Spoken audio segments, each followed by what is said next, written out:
আমাদের একটা স্বপ্ন ছিল একদিন আমরা বাংলাদেশ ন্যাশনাল টিম একসাথে খেলবো। কষ্টকর হলে সত্যি স্বপ্নটি তাদের পূরণ হয়নি। ভাগ্যের কাছে হেরে গিয়েছেন নাবিল। দুই বন্ধু সাকিব এবং নাবিল একসাথে বিকেএসপিতে খেলতেন। সাকিব এখন বাংলাদেশ দলের অন্যতম সুপারস্টার। নাবিল বাংলাদেশ দলের হারিয়ে যাওয়া এক নক্ষত্র।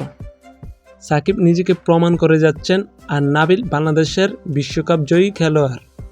নাবিল অল্প বয়সী ক্রিকেটকে বিদায় বলে দিয়েছেন। সাকিব আর নাবিল একসাথে জাতীয় দলে খেলতে চেয়েছিলেন।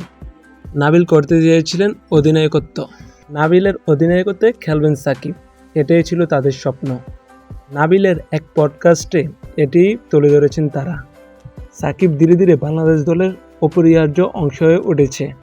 বাংলাদেশ দলের জন্য বয়ে আনছে অনেক সাফল্য। নাবিল হলো বিশ্বকাপ জয়ী খেলোয়াড়। অনূর্ধ্ব-19 বিশ্বকাপ জিতেছে তার হাত ধরে। তাদের বন্ধুত্ব একটাই আফসোস, তারা একসাথে দলে খেলতে পারেনি। খেলাধুলার সকল তথ্য পেতে চ্যানেলটি সাবস্ক্রাইব করে পাশে রাখতে পারেন।